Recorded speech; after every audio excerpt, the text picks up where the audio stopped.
हरिपुर नामक गांव में स्वाति अपने माता पिता के साथ रहा करती थी। स्वाति पढ़ने लिखने में बहुत अच्छी थी, लेकिन स्वाति का आत्मविश्वास उस समय टूट जाता था। स्वाति को जब सब टकली टकली कहकर चिढ़ाया करते थे। बचपन में स्वाति के बाल बहुत सुंदर हुआ करते थे, लेकिन बचपन में उसके बालों को कीड़ा लग जाता है, जिसकी वजह से उसके सभी बाल खराब हो जाते हैं। बस उस दिन से लेकर आज तक स्वाति को बाल न होने की वजह से बहुत कुछ सुनना और सहना पड़ता था। एक दिन स्वाति कॉलेज जाती है तो कॉलेज में पढ़ने वाली दो बहनें तनु और मनु स्वाति को बहुत परेशान करती हैं।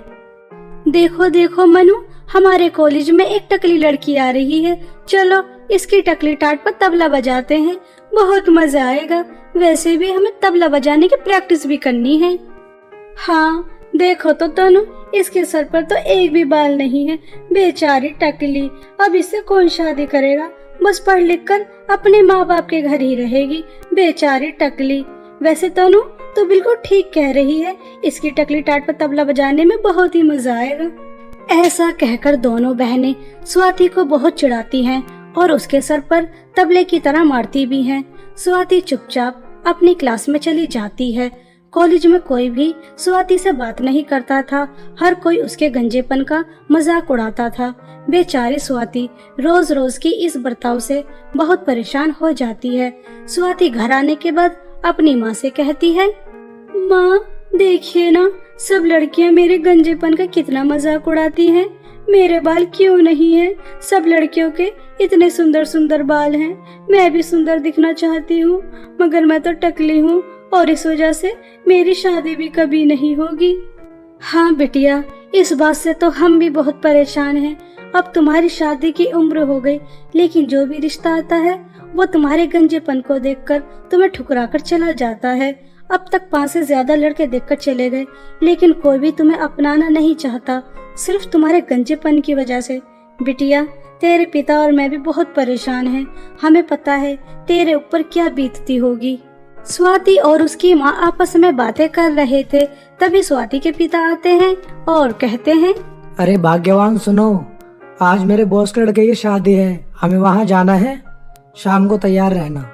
ऐसा कहकर स्वाति के पिता वहाँ से चले जाते हैं और शाम हो जाने के बाद स्वाति और उसके माता पिता शादी में चले जाते हैं। शादी में जाने के बाद स्वाति को वहाँ पर भी बहुत कुछ सुनना पड़ता है। ए टकली लड़की सुनो, तुम्हें तो शादी में आने के लिए ज्यादा मेहनत भी नहीं करनी पड़ी होगी। ये देखो मेरे सुंदर घने काले बाल, हेयर स्टाइल बनाने में पूरे 5 घंटे लगे, मगर तुम तो 1 मिनट में ही तैयार हो गई होंगी। स्वाति का शादी में सभी लड़कियां बहुत मजाक उड़ा रही थी। स्वाति से सहा नहीं जाता। स्वाति शादी छोड़कर बाहर आ जाती है और बाहर आने के बाद बहुत रोती है। मेरे सर पर बाल नहीं है तो इसमें मेरी क्या गलती है? बचपन में तो माँ बताती है मेरे बाल बहुत काले घने थे, लेकिन एक बीमारी की वजह से मेरे सभी बाल खत्म हो गए। अब मेरे बाल कभी नहीं आ सकते। सब मेरे कितना मजाक उड़ाते हैं। अगर मेरे बाल होते तो कोई मेरा मजाक नहीं उड़ाता। माँ पिताजी को भी मेरी वजह से कितना परेशान होना पड़ता है। उन्हें मेरी शादी की कितनी चिंता है, लेकिन मेरे बाल न होने की वजह से कोई भी मुझे पसंद नहीं करता। अब मैं क्या करूं? रोज रोज अपनी बेइज्जती कराने से अच्छा है कि मैं एक बार ही अपनी जान दे दूं। ऐसा कहकर स्वाति बहुत जोर जोर से रो रही थी और अपनी जान देने के लिए एक नदी के किनारे चली जाती है। जैसे ही स्वाति नदी में कूदने वाली थी, तभी वहाँ पर एक परी आती है और स्वाति से कहती है, अरे अरे सुनो लड़की, तुम अपनी जान क्यों दे रही थी? चाहे कितनी भी कठिन परिस्थिति हो, लेकिन कभी भी हमें आत्महत्या नहीं करनी चाहिए। ये जिंदगी बहुत खूबसूरत है, इसे जीकर तो देखो। नहीं नहीं परी, आप तो कितनी सुंदर परी हैं, आपको किसी चीज की कमी नहीं। आपके बाल कितने सुंदर हैं। आप जानती हैं मेरे बाल ना होने की वजह से मेरे माता पिता को और मुझे कितनी शर्मिंदगी उठानी पड़ती है, और इस वजह से मेरी शादी भी नहीं हो रही।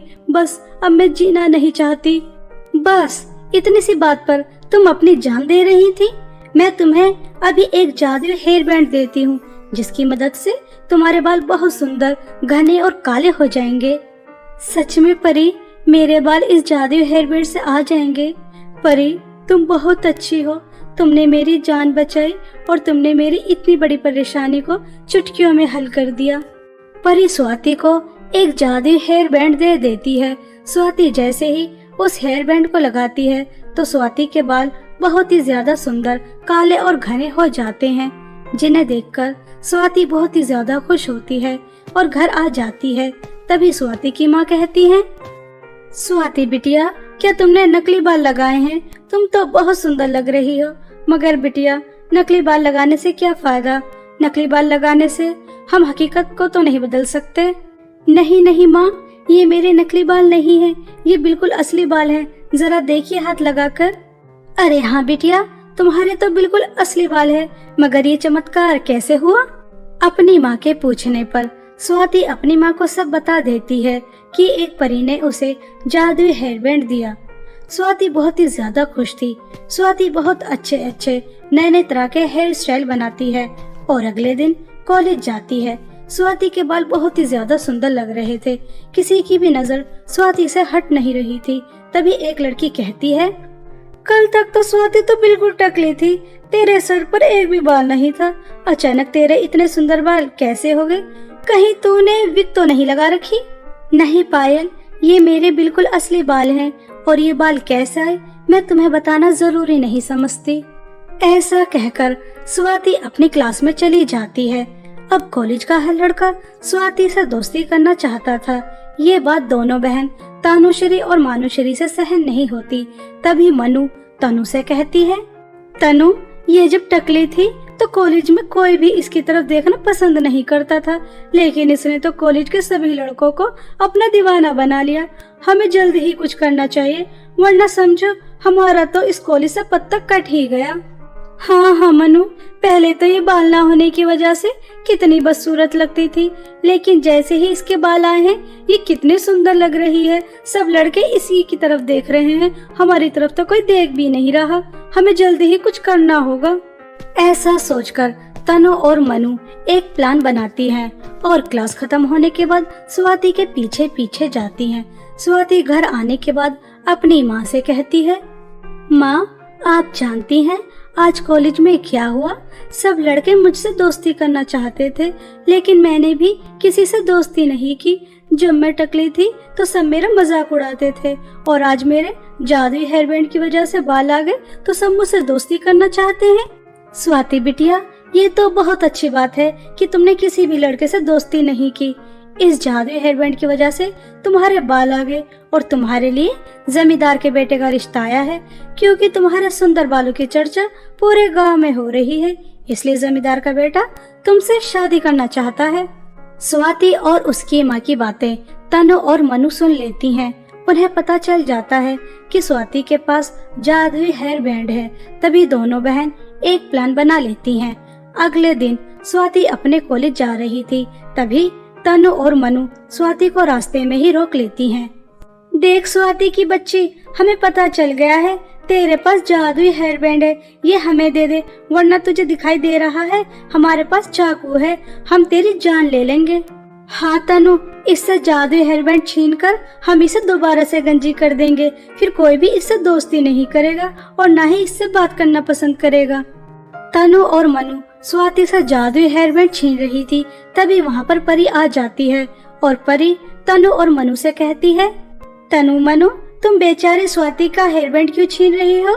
मैं तुम दोनों को भी एक एक जादुई हेयर बैंड दे देती हूँ। ऐसा कहकर परी तनु और मनु को भी एक एक जादुई हेयर बैंड दे देती है।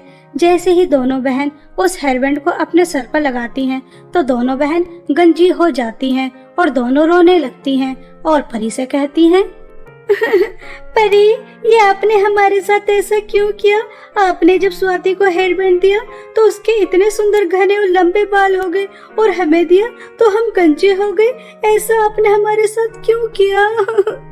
ऐसा इसलिए क्योंकि ये जादुई हेयर बैंड सिर्फ उन्हीं लोगों के काम आते हैं जिनका दिल साफ हो और अच्छे हो। ना तो तुम्हारा दिल साफ है और ना ही तुम दोनों बहन अच्छी हो। तुमने कॉलेज में बेचारे स्वाति को कितना परेशान किया उसके टकले होने का मजाक उड़ाती थी, और जब उसके पास बाल आ गए तो तुम उससे जादुई हेयरबैंड छीनकर उसे गंजा करना चाहती थी ताकि कोई भी लड़का इससे बात न करे।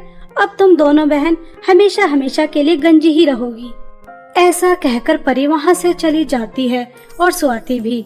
तनु और मनु जादुई हेयरबैंड की वजह से हमेशा हमेशा के लिए गंजी हो जाती हैं।